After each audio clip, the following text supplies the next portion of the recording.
ரொம்பவே சப்போர்ட்டிவா இருந்திருக்கிறீங்க. யாதும் ஊரே யாவரும் கேள்வின்னா அது நீங்க தாங்க.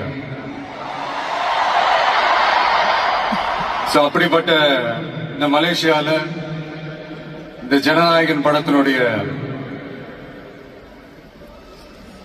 அது சொல்லாமா வேணாமான்னு தெரியல, என்னோட கடைசி படமான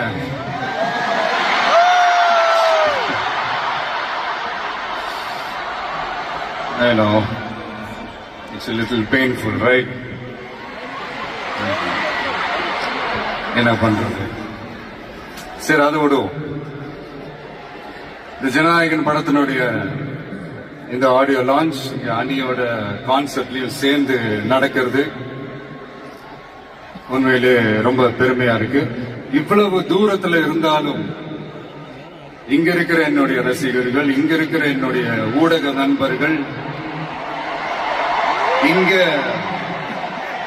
சோசியல் மீடியால ரொம்ப ஆக்டிவா இருக்கக்கூடிய நம்ம நண்பா நண்பிகள்,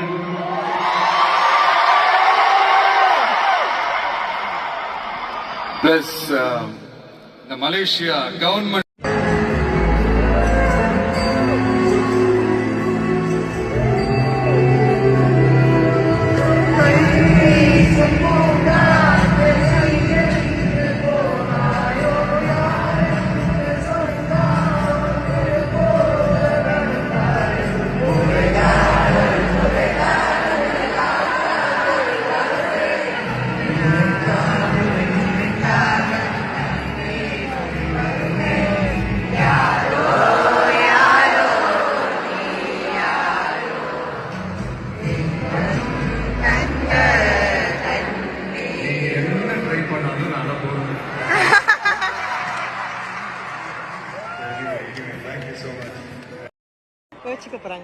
ஒரு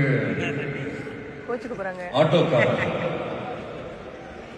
ஒரு கர்ப்பிணி பெண்ணை ஆட்டோல ஏத்திக்கிட்டு ஹாஸ்பிட்டலுக்கு போறாங்க. பெரிய மழை பெஞ்சுக்கிட்டு இருக்கு. அப்ப அவர்கிட்ட இருந்த அந்த கொடைய அந்த கர்ப்பிணி பெண்ணை கிட்ட கொடுத்துட்டு இதை எடுத்துக்கிட்டு போமா அப்படின்னு சொல்றாங்க. அப்ப அந்த பொண்ணு சொல்றாங்க, ஆனா இது எப்படி நான் உங்ககிட்ட நான் திருப்பி கொடுக்கறது? அதுக்கு அந்த ஆட்டோக்காரர் சொல்றாரு, வேற யாருக்காவது தேவைப்படுறவங்களுக்கு கொடுத்துருமா அப்படின்னு சொல்லிட்டு அவர் போயிடுறாரு. அந்த கர்ப்பிணி பெண் அந்த கொடையை எடுத்துக்கிட்டு ஹாஸ்பிட்டல் வாசலுக்குள்ள போகும்போது அந்த வாசல்ல ஒரு பெரியவர் மழைக்கு பயந்துக்கிட்டு அப்படியே கை கட்டிக்கிட்டு நின்றுட்டு இருக்கிறாரு.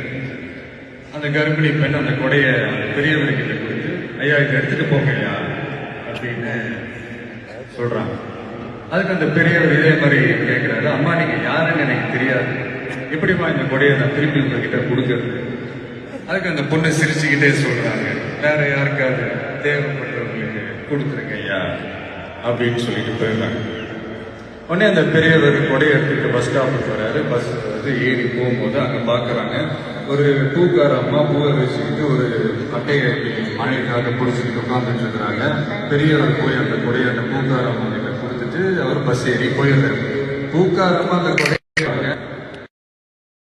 அவங்க கிட்ட கொடையை கொடுத்துட்டு மழையில நனையாதமா இதை எடுத்துக்கிட்டு போங்க அப்படின்னு சொல்றாங்க. அந்த பொண்ணு தேங்க்ஸ் அப்படின்னு வாசல்ல நின்றுட்டு இருக்கிறாரு. பொண்ணு மழையில நனைஞ்சுக்கிட்டு வரணுமே அப்படின்ட்டு அந்த அப்பா வேற யாரும் இல்லை, அந்த ஆட்டோக்காரர்.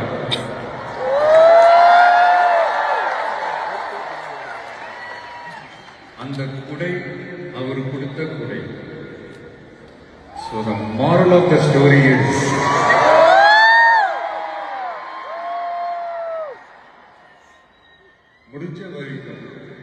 முடிஞ்ச வரைக்கும் எல்லாருக்கும் சின்ன சின்னதா நல்லது, சின்ன சின்னதா ஒரு ஹெல்ப் அது செஞ்சு இருந்து பாருங்க. லைஃப் ஒரு மாதிரி ஜாலியா இன்ட்ரெஸ்டிங்கா. ஒரு ஃபேமஸ் சேயிங் ஒன்று இருக்கு, வெள்ளத்துல தவிக்கிற ஒருத்தருக்கு நீங்க படகு கொடுத்தீங்கன்னா பாலைவனத்துல நீங்க தவிக்கிறப்போ அது ஒட்டகமா வந்து நிற்கும். யாராவது உங்களுக்கு ஏதாவது கெடுதல் செஞ்சுட்டாங்கன்னு நினைக்கிறேன், அது நீங்க பழி வாங்கிட்டீங்கன்னு நினைக்கிறேன், அந்த நாள் முழுக்க நீங்க சம மகிழ்ச்சியா இருப்பீங்க.